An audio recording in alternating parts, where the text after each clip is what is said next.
Sahabat Suara Abdi Allah yang dikasihi oleh Tuhan, kembali kita akan menikmati firman Tuhan dan Tuhan akan mengajar kita dari Amsal pasal 3 ayat 27 sampai 28. Janganlah menahan kebaikan daripada orang-orang yang berhak menerimanya, padahal engkau mampu melakukannya. Janganlah engkau berkata kepada sesamamu, pergilah dan kembalilah, besok akan kuberi. Sedangkan yang diminta ada padamu. Sahabat Suara Abdi Allah yang dikasihi oleh Tuhan, kitab Amsal merupakan kumpulan dari wejangan-wejangan. Sama seperti seorang ayah yang memberikan wejangan kepada anaknya, maka wejangan demi wejangan itu bisa jadi tidak ada dalam satu topik, tetapi berbagai hal seorang ayah ingin sekali memberikan nasihat kepada anaknya. Dan pada kali ini, Amsal memberikan nasihat kepada kita semuanya tentang berbuat baik. Sahabat Suara Abdi Allah yang dikasihi oleh Tuhan, kata sesama dalam bahasa aslinya ditujukan kepada orang-orang yang dekat dengan kita.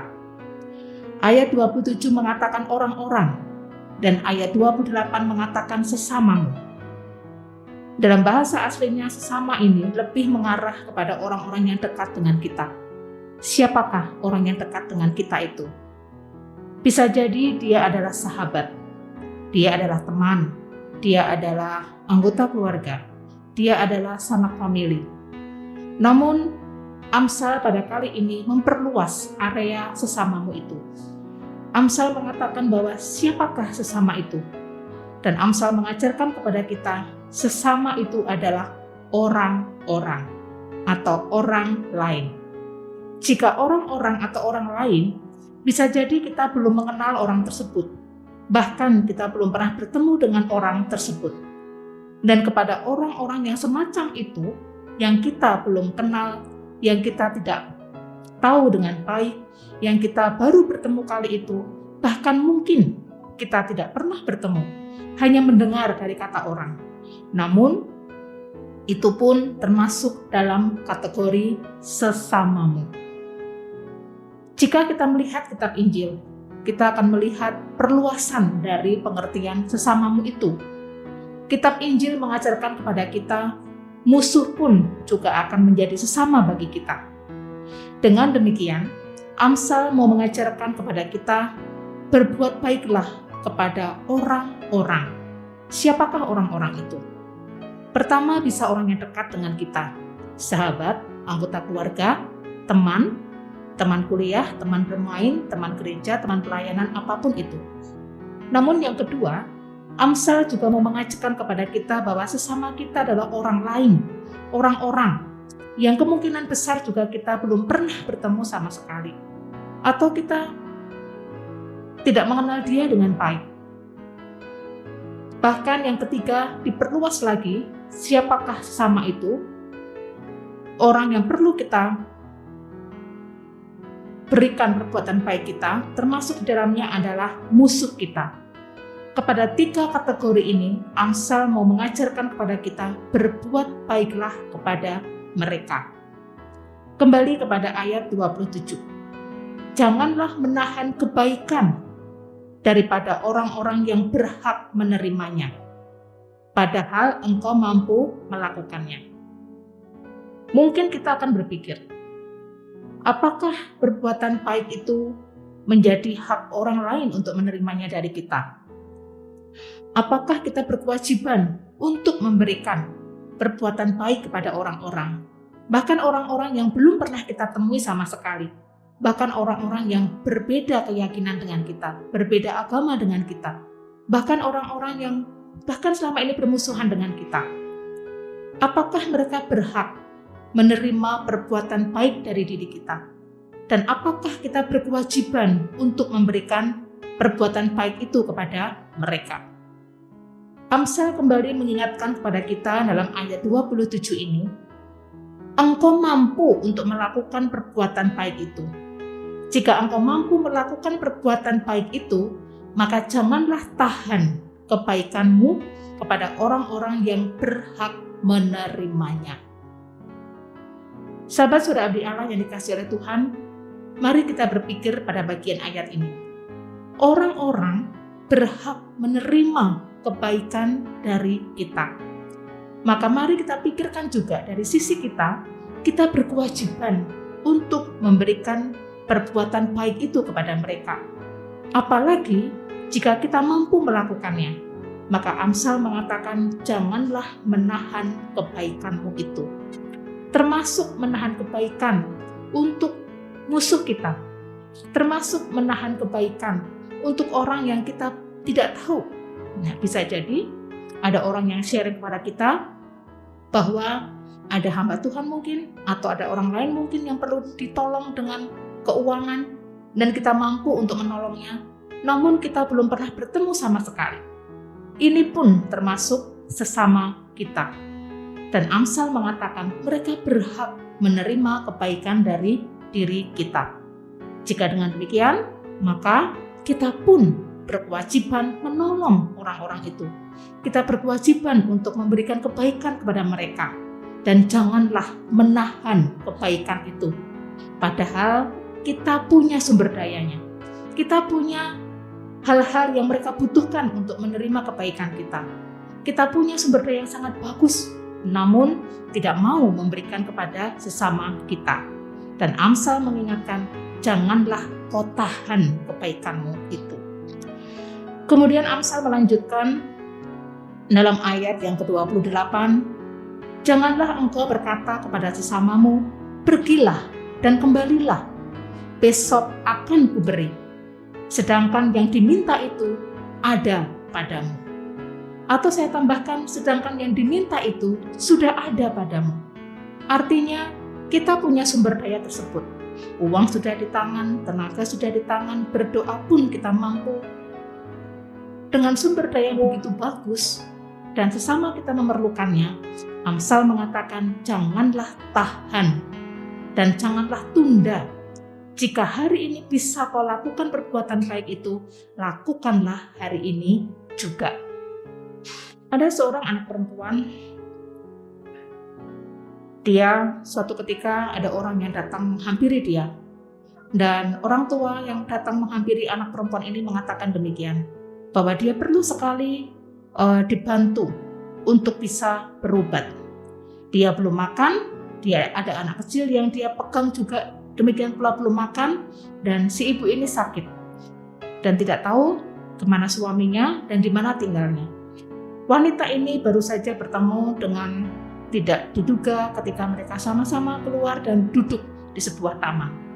Ibu ini memberanikan diri untuk berkata kepada anak perempuan yang cantik dan berpendidikan ini, dan anak ini kemudian berpikir, apakah saya perlu menolong ibu ini? Saya tidak mengenal dia, saya tidak tahu apakah dia orang baik-baik, dan kalaupun saya memberikan uang saya, apakah dia orang yang jujur, betul-betul dia memerlukannya ataukah tidak. Kemudian perempuan ini memikirkannya begitu lama. Dia bergumul antara ingin menolong dan juga ragu-ragu. Ragu-ragu karena suara hatinya mengatakan bahwa dia tidak mengenal ibu ini. Ragu-ragu karena suara hatinya mengatakan bahwa kamu tidak tahu apakah dia orang baik atau bukan. Kamu tidak tahu apakah dia jujur atau tidak. Kemudian wanita ini berusaha untuk menghubungi papahnya, mamahnya, dan meminta pertimbangan.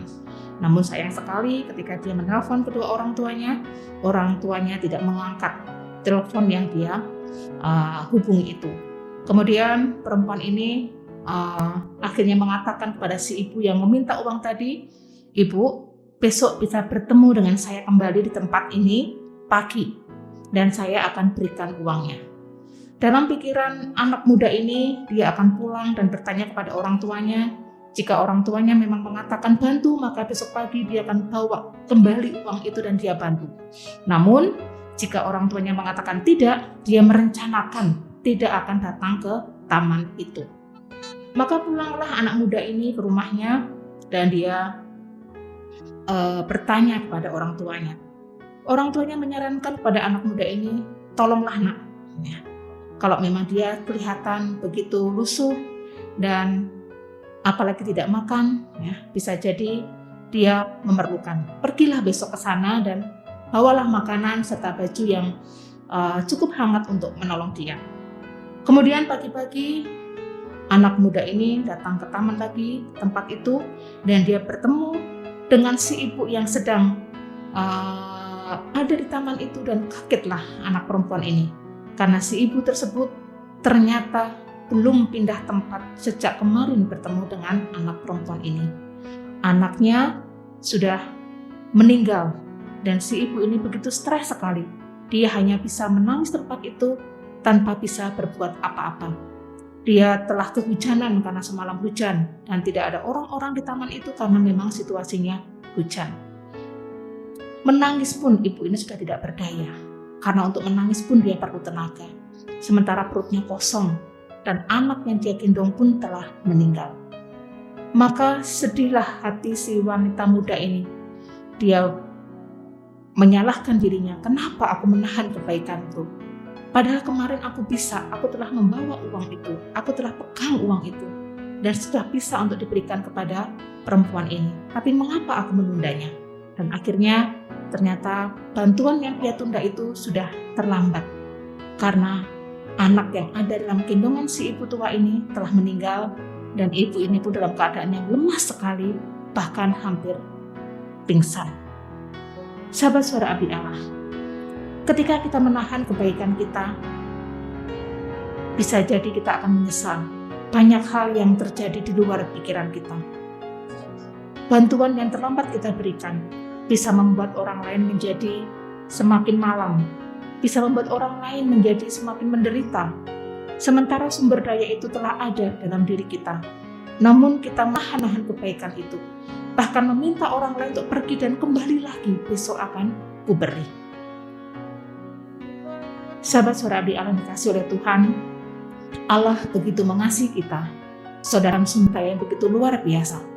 Uang ada di tangan kita, badan kita sehat, waktu kita punya banyak.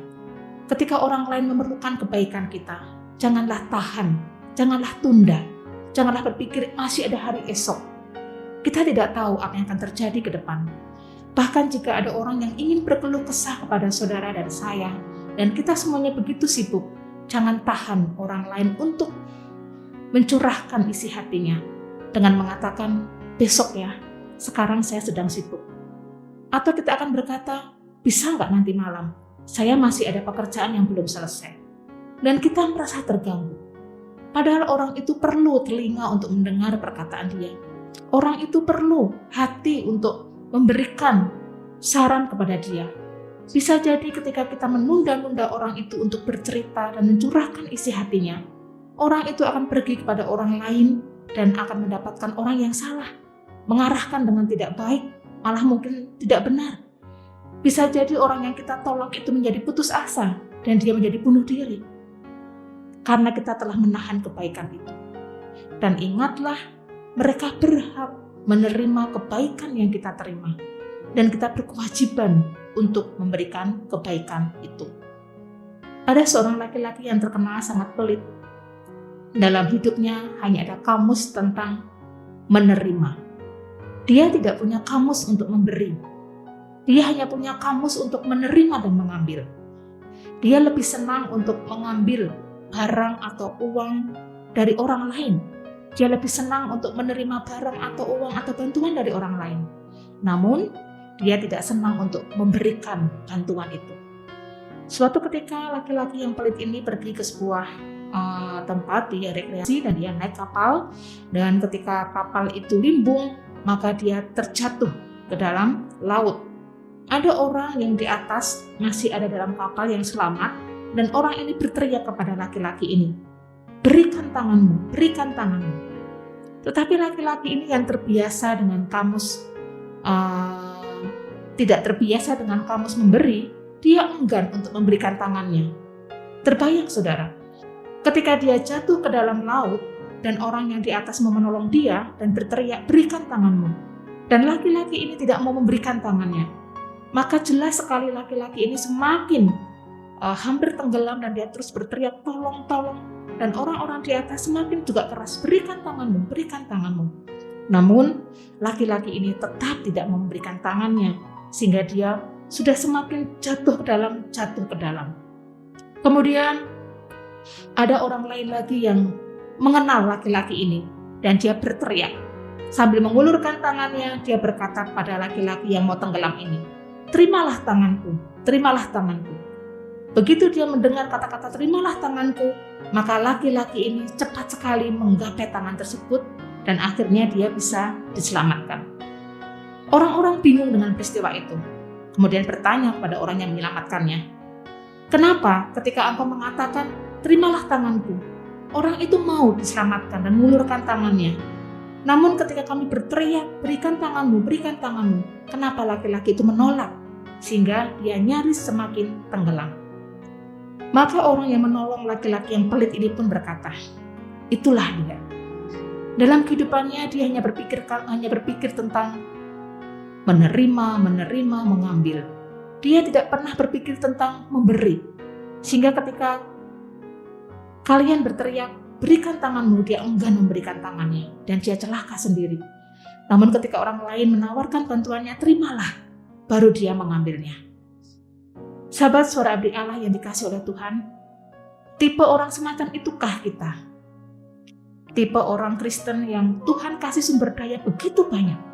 Kita punya uang yang cukup di atas kebutuhan kita. Kita punya waktu yang 24 jam pun masih bisa kita atur-atur bagaimana caranya kita menggunakannya. Kita punya tenaga yang sehat. Namun ketika orang lain memohon pertolongan kepada kita, kita menahan kebaikan kita. Kita menunda-nunda kebaikan kita. Dan hal fatal pun bisa terjadi atas orang itu. Tipe orang semacam itukah kita? Ketika ada orang lain yang minta pertolongan, kita malah bertanya, "Siapa kamu? Aku tidak mengenal kamu. Siapa dia? Saya harus menolongnya. Padahal kami tidak pernah bertemu sama sekali." Atau mungkin kita akan bertanya, "Agamanya apa sehingga saya perlu menolong dia?" Namun Amsal kembali mengatakan, kamu berkewajiban untuk menolong sesamamu manusia. Mereka punya hak untuk menerima kebaikanmu. Dan janganlah tahan, janganlah tunda. Bahkan jika engkau punya pegawai dan hari ini gajian, jangan pernah tunda-tunda untuk memberikan gajinya kepada dia. Padahal uangnya telah tersedia. Jika ada orang datang apapun mohon pertolongan kepada kita dan kita punya sumber dayanya, jangan tahan-tahan dan jangan menunda-nundanya. Sahabat suara abdi Allah yang dikasih oleh Tuhan, saya terinspirasi dengan satu channel di YouTube dengan menggunakan kata Abai Saputra. Siapa tahu Abai Saputra mendengar khotbah saya, tapi mungkin juga tidak. Abai Saputra ini lebih senang untuk mereview film-film yang kisah nyata dan kisah nyata yang memberikan inspirasi tentang kebaikan. Jargon yang sering dia ucapkan adalah jangan pernah bosan berbuat baik. Saya tidak kenal siapa itu Abai Saputra dan saya nggak pernah bertemu. Namun saya sering sekali saya mensubscribe YouTube channelnya dan saya sering menonton apa yang dia tayangkan di situ. Dan saya benar-benar terinspirasi untuk senantiasa melakukan perbuatan baik kepada sesama. Menjadi inspirasi untuk melakukan perbuatan baik kepada sesama. Jika seorang Abai tahu apa yang baik, tahu bahwa dia harus menjadi inspirasi bagi orang lain dan jangan pernah bosan untuk berbuat baik, apalagi kita yang telah diberikan firman Tuhan sejak kita kecil. Bagaimana Allah mengasihi kita, bagaimana Allah mencukupkan segala keperluan-keperluan kita, dan bagaimana Allah ingin sekali memakai kita menjadi kepanjangan tangannya, menolong umatnya yang lain supaya mereka pun mendapatkan pertolongan. Kembali saya mengatakan, janganlah menahan kebaikanmu dan janganlah menunda kebaikanmu. Karena orang-orang lain itu berhak untuk menerima kebaikanmu dan kamu berkewajiban untuk memberikan kebaikan. Bapa di surga, tanpa kuasa Tuhan, tanpa pertolongan Tuhan, kami tidak akan mampu mengemban tugas ini. Kami sungguh bersyukur karena Tuhan telah memberikan sumber daya yang begitu luar biasa. Tuhan telah memberikan kami kecukupan, tentang uang, tenaga, kesehatan, waktu. Tolonglah kami Tuhan, supaya kami senang untuk berbagi hidup dengan orang-orang yang memerlukan. semua orang Tuhan, tanpa kami melihat apa agamanya, dari mana dia, apakah dia bohong atau tidak. Berikan kami hikmat dari Tuhan, supaya kami mampu menjadi alatnya Tuhan, memberikan hak orang-orang yang perlu kami tolong. Dan ingatkan kami selalu Tuhan, bahwa kami berkewajiban untuk menolong sesama kami. Dalam nama Yesus kami berdoa. Amin.